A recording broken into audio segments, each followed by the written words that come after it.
साथियों, हाल ही में दिल्ली दिल्ली का वही लाल किला जहां प्रधानमंत्री खड़े होकर के 15 अगस्त पर भाषण देते हैं, वही लाल किला आज एक सुर्खी में और आ गया है। और वो ये है कि लाल किले की प्राचीर तक यमुना का पानी पहुंच गया है। वाटर लॉगिंग की कंडीशन लाल किले की दीवारों तक देखी जा रही है। ऐसा क्यों हुआ? दिल्ली जो पानी के लिए बहुत ज्यादा प्रोटेस्ट देख रहा था, दिल्ली जहां पर पानी की कमी बहुत ज्यादा देखी जा रही थी, अचानक वहां पर कई सालों का, लगभग 80 साल से अधिक का रिकॉर्ड टूट गया है।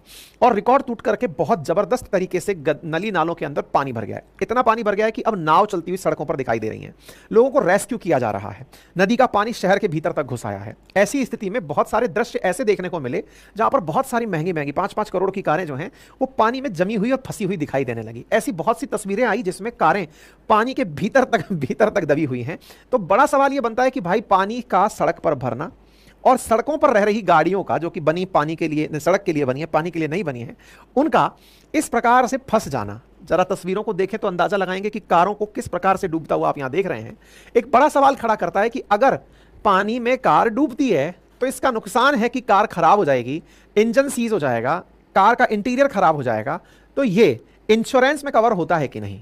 आसान रूप में आंसर अगर कोई जानने निकलता है तो बात यह आती है कि सर, इंश्योरेंस तो कवरेज होता है, लेकिन वो एक्सीडेंट के लिए होता है।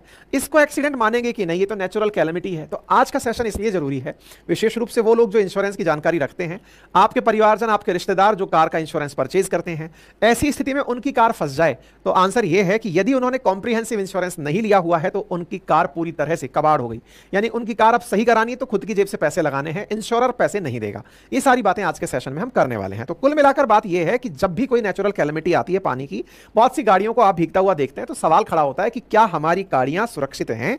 क्या उनका इंश्योरेंस लाभ लिया जा सकता है? इसी को ध्यान में रखते हुए आज का यह सेशन है कि क्या कार इंश्योरेंस फ्लड डैमेज को प्रोटेक्ट कर पाता है।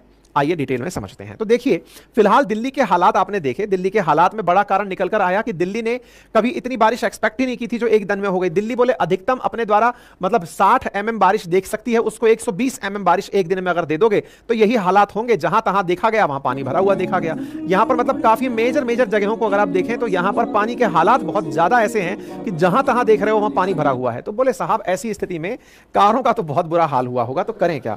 तो गाड़ियों को जब आप यहां देख रहे हैं तो आपके मन में एक बड़ा प्रश्न बनता है और वो ये है कि यदि फ्लड मेरे क्षेत्र में आ गया और मेरी कार जो सड़क पर खड़ी है, मुझे नहीं पता कल को कब डूब जाए, तो ऐसी स्थिति में क्या करें? क्योंकि दिल्ली को भी नहीं पता था, 88 साल बाद फ्लड आई है ऐसी। तो बोले अब क्या किया जाए? तो बोले ऐसी स्थिति में कार का इंश्योरेंस समझ के किया जाए। कौन सा इंश्योरेंस किया जाए?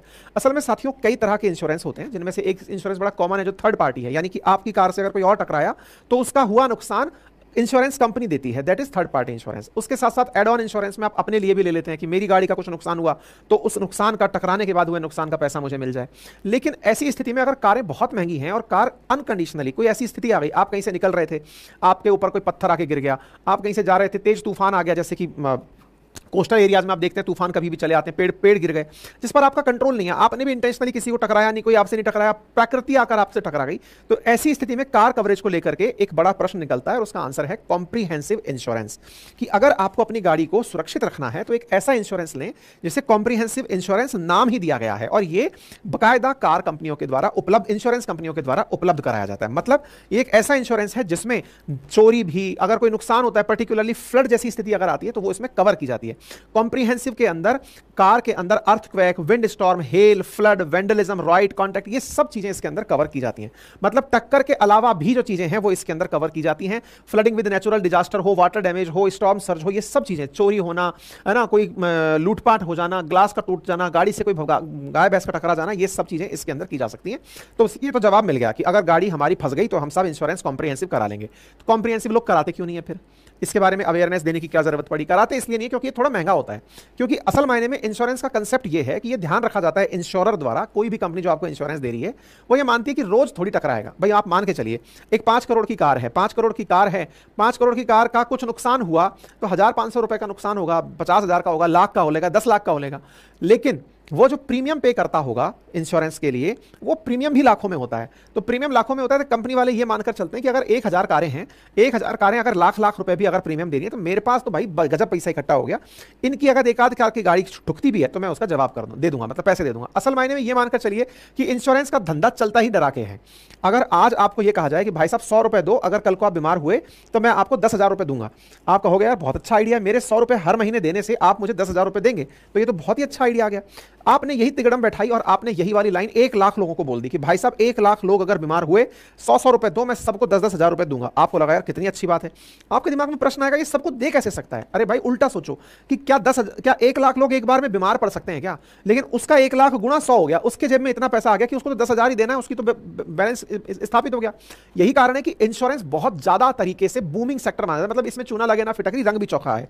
लेकिन इंश्योरेंस वालों की दिक्कत कब खड़ी हो जाती है? जब पेंडेमिक आ जाता है। जैसे कि आपने हेल्थ इंश्योरेंस ले रखा है और अचानक कोई ऐसी महामारी आ गई, और महामारी आ गई, हर आदमी बीमार पड़ रहा है और हर आदमी पैसा मांग रहा है। इंश्योरेंस कंपनी कह रही है भाई साहब आपने ये वाला इंश्योरेंस कराया ही नहीं था कि आपको कोरोना होगा उसके लिए मुझे पेमेंट करना है, वो हाथ झाड़ के निकल लिए। ऐसे ही आपकी गाड़ी का इंश्योरेंस आपने कराया कि कोई नुकसान होगा मुझे पैसा मिलेगा, वो आए और उन्होंने कहा हमने तो कभी कहा ही नहीं था कि बाढ़ में गाड़ी फंसेगी, निकाल लो आप, उसमें लिखा हुआ है ही नहीं। लेकिन अब जब पता चल गया कि बाढ़ में गाड़ियां डूबती है तो क्या करें? तो इसके लिए एक कॉम्प्रिहेंसिव कवरेज होता है, गाड़ियों का कवरेज लिया जा सकता है, और उसमें इंश्योरेंस देने वाली एजेंसी से आप बात कर लें पहले ही कि मुझे ये वाला इंश्योरेंस चाहिए, तो वो लोग पैसा एक्स्ट्रा लेकर के आपकी गाड़ी को प्रोटेक्ट कर देते हैं। अब एक सवाल और बनता है, सर क्या उसके बावजूद भी वो मना कर सकते हैं क्या? क्योंकि गाड़ी जब भीगती है तो होता क्या है असल में भाई, असल में होता क्या है ना, गाड़ी जब भीगती है तो गाड़ी का इंजन सीज होने का डर रहता है, और इंजन सीज हो गया तो फिर वो इंजन का काम बहुत महंगा पड़ता है, हो सकता है दूसरा इंजन ही डालना पड़े। इससे बचने के लिए क्या किया जाए? तो होता यहां पर बहुत जरूरी चीज है, जो अगर आपने इंश्योरेंस नहीं भी ले रखा है तो व्यवहार में जान लीजिए। आप में से जो साथी गाड़ी कार चलाते हैं, बाइक चलाते हैं, वो ध्यान से देखें कि अगर गाड़ी बारिश में भीग रही है, डूब गई है, बारिश में भीग गई है, तो समझदारी वश आप अपनी गाड़ी को स्टार्ट करने का कष्ट ना करें।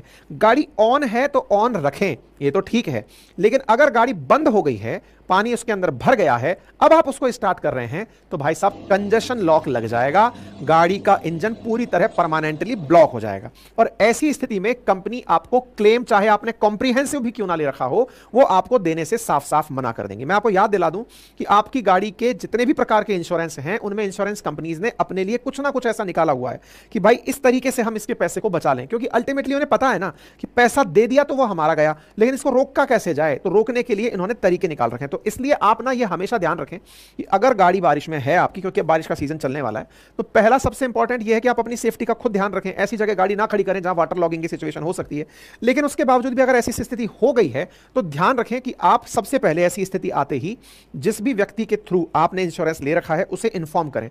गाड़ी के इंजन को स्टार्ट ना करें, अदरवाइज आपकी गाड़ी का इंजन जैसे ही कंजेशन में फंसता है, उसके अंदर जैसे ही लॉक, मतलब इंजन खराब, तो वो सामने वाला मना कर देता है कि साहब ये तो हाइड्रोस्टैटिक लॉक लग गया, अब मैं कुछ नहीं कर सकता। इसका मतलब आपने गाड़ी को ऑन किया था। कई बार ऐसा होता है आपने गाड़ी कहीं खड़ी छोड़ी, बेसमेंट में खड़ी थी, पानी भर गया, तो अब आपने सोचा कि पानी तो उतर गया, मैं स्टार्ट करके देख लेता हूं, क्योंकि कौन जाएगा, कौन कॉल करेगा। मत करो, पहले या तो मैकेनिक बुला लो, और मैकेनिक नहीं बुलाना है तो पहले इंश्योरेंस वाले को कॉल कर दो कि भाई देख गाड़ी पानी में भीज गई है, गाड़ी ऑन नहीं हो रही है, मैंने की नहीं ऑन, आप तो आकर के देख लो एक बार। और अगर ऐसा होता है तो आपकी गाड़ी तो बचेगी, आपका पैसा भी बच जाएगा।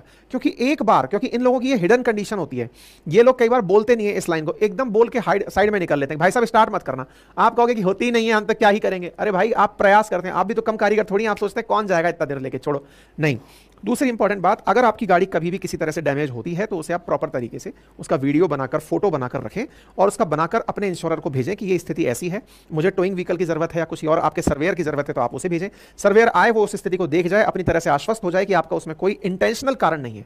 क्योंकि असल मायने में इंश्योरेंस कंपनी कई बार एक तरीका और अपनाती है, और वो क्या है कि कल को मान लीजिए कि आपने कॉम्प्रिहेंसिव इंश्योरेंस लिया, आपकी गाड़ी में कोई खराबी चल रही थी लंबे समय से, आपका इंजन अटकता था, आपने क्या किया, कोई बढ़िया सा नाला ढूंढा, उसमें ले जाकर के गाड़ी खड़ी कर दी कि साहब बारिश आएगी तो नाली में बह जाएगी और पानी बंद हो जाएगा, तो मैं जाके गाड़ी निकालूंगा और काके कहूंगा कि देख लो पानी में बह गई, मैंने तो इंश्योरेंस ले रखा था।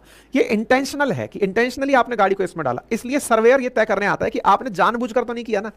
इस वजह से सर्वेयर जब आए तो उसे इज्जत दें, और इंटेंशनल काम ना हो, इसलिए ये कंडीशंस लगाई हुई हैं, है ना।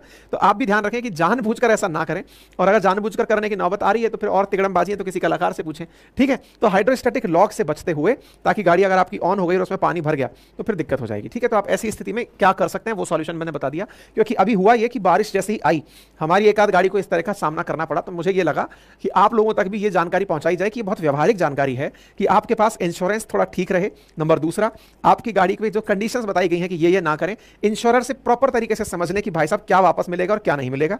ये जनहित में जारी जानकारी है, आप इसका लाभ लें, ठीक है। बाकी इंश्योरेंस हर व्यक्ति को गाड़ी का करा के रखना चाहिए, क्योंकि ये अपने आप में मोटर व्हीकल एक्ट के अंदर एक पनिशेबल ऑफेंस है अगर आप इंश्योरेंस के बिना गाड़ी चलाते हैं तो, ठीक है। गाड़ी आपकी जब्त भी की जा सकती है, ठीक है। तो उम्मीद है, हाँ, एक और मैं जानकारी फिर भी दे देता हूं कि कई बार ऐसा होता है कि आपने इंश्योरेंस भी ले रखा है, सब कुछ सही है, लेकिन उसके बाद भी इंश्योरेंस प्रोवाइडर जो है ना वो आपकी मदद नहीं कर रहा है, या फिर इंश्योरेंस प्रोवाइडर कुछ गोलमोल जवाब दे रहा है, सर बताएंगे, सर अभी ऊपर बात चल रही है, फलाने से बात चल रही है। ऐसी स्थिति में आपके पास इस टोल फ्री नंबर का होना जरूरी है, क्योंकि जितने भी इंश्योरेंस प्रोवाइडर्स हैं, जितनी भी बड़ी कंपनियां हैं, इन सबके ऊपर सरकार की एक एजेंसी बैठती है, insurance regulator authority of India है, जिसका नाम IRDA है। आप इसको डायरेक्ट कॉल कर सकते हैं, ये नंबर आप सबके पास होना चाहिए। मतलब अगर आपने इंश्योरेंस ले रखा है तो insurance regulator and development authority है, अगर आपका इंश्योरेंस क्लेम होने में कभी दिक्कत आए तो आप इन्हें कंप्लेंट कर सकते हैं। ग्रीवांस के लिए ये लोग तत्काल प्रभाव से उस कंपनी को फोन करेंगे और आपका सारा मामला सुलझाएंगे, ठीक है ना।